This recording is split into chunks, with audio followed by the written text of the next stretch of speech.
Hello, race fans. Welcome back into Backseat Drivers here at Studio 3. I'm Alex Weaver here with Kim Kuhn and joined by the haircut Houdini. They haven't seen your new hair yet, Jonathan Merriman. Yeah, thanks. You're I guess welcome. that's a compliment. You look great. Thank you.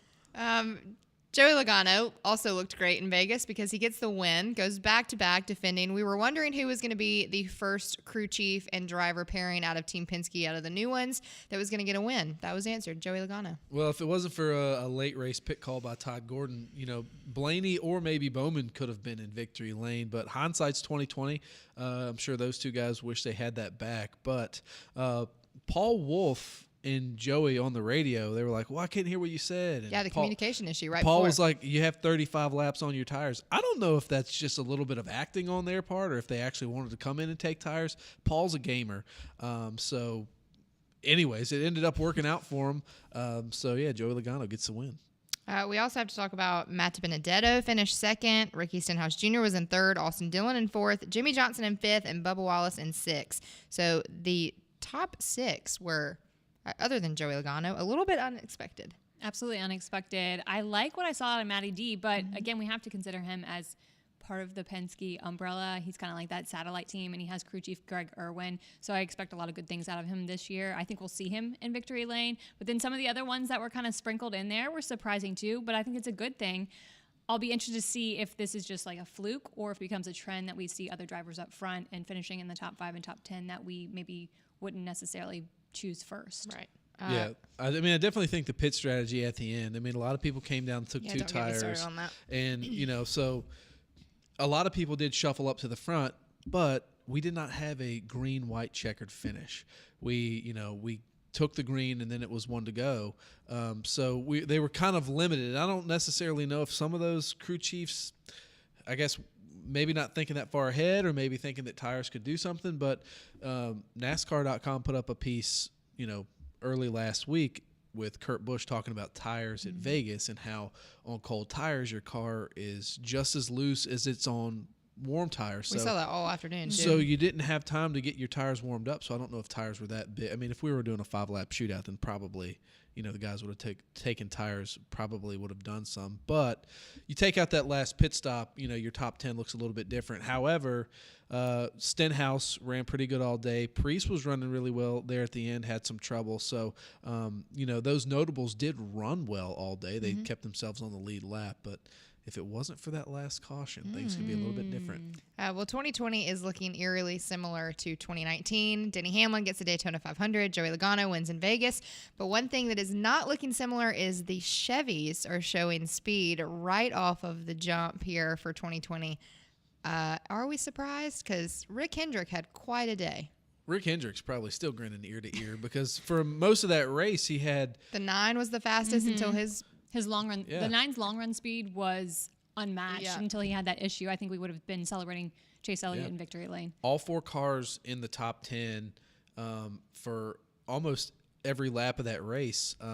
Jimmy showed a lot of speed all weekend. Bowman looked unbeatable there at the end. Bowman, with the change of the pit calling, the 88 was the fastest car on the track. For sure. But I think Rick Hendrick, for the first time in a long time, has a chance in getting all 4 cars to victory lane. And I think he can probably, if he plays his cards right and if the speed holds, granted we're one intermediate track into the season, if we see speed out of them like we saw yesterday, Rick Hendrick could have 4 cars with multiple wins, every single one of them.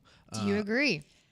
I think that we will see possibly all 4 Hendrick cars get to victory lane. I do not think all 4 of them will have multiple wins. I think you'll probably see a single win out of Alex and or William. So I'm going to have to disagree with you. You think Jimmy wins more than one? I want Jimmy. Am I answering with my head or my heart? I want Jimmy to win more than one. I think Chase Elliott definitely wins multiple races. We've seen him do it in past years. I think he's still the front runner of that team. I did like what I saw out of Bowman. I liked what I saw in general out of speed. And it was funny because last week when we did the preview show, I wanted so bad to talk about Hendrick and thinking that they would be fast in Las Vegas, but we haven't seen them kind of at the top of the pylon in so long consistently. So I couldn't. And so I'm hoping as we roll into this weekend, we see the same so we can start talking about Hendrick on a week-to-week basis. But she did pick Joey Logano, so you're 0 for 1 starting the season off. I picked Denny Hamlin to win the 500. So Did you? yeah. You didn't put it on the preview show, though. Not that first episode. I wasn't on the first episode. I can't make the pick. I picked him here. All right. Still 0-1. But, back to the Chevys, there's a lot of adjustability still, a lot of learning to do with that new body. So the drivers seem to be a lot happier with it than the start of last season. yeah, I feel. absolutely. We have to touch on the Toyotas as well because this was a statistic that was shocking to me. The best finishing Toyota driver was Kyle Busch in 14th. People, 14th. That's not even the top 10. This is the first time since the Roval in 2018 that a Toyota didn't finish in the top 10 of a race. But Truex, it's not all bad. Truex, had a little contact and got into the wall, so he was running pretty good for most of the day when he didn't have anything, go wrong with the car. But I feel like this was kind of Kyle Busch's race to lose. I know he had to drop to the rear at the beginning. Kyle Busch, yeah, but you ask him, in Vegas, his hometown track is not kind to him. Well, it was 2 nights before. Yeah, but that's a truck series. He's supposed to win that race. Yeah. It's a different story when you get to the Cup Series. Maybe not for $100,000. Well, the bounty.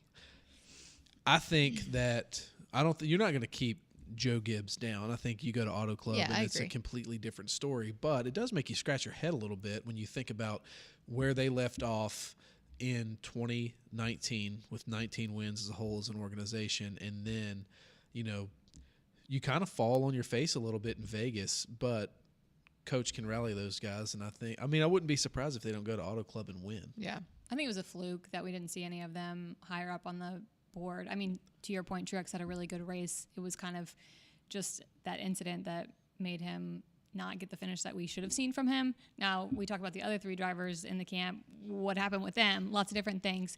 I don't necessarily think that Joe Gibbs Racing is off the block and we're not going to see them have success or even win at Auto Club, but I think all the other teams have started to catch up from where they were last year. So now it's going to be a little bit more shuffling with not seeing Gibbs every week win, not have them win half the races of the season. I think you'll see more variety. Well, the season ebbs and flows too, and the fact that they were able to win 19 races last year, the bar is here. Very high. The bar is 19 races now. They're probably not going to hit 19 races. So when you come out and have a performance like Vegas, fans are going to be like, "What's going on?" But it's race 2 of the year. Yeah, they also didn't win at Vegas last season, so I don't think it's like cause to panic. But it was just interesting that 2018, that was a long time ago. Anything surprised us at Vegas? You had Slick Bill winning.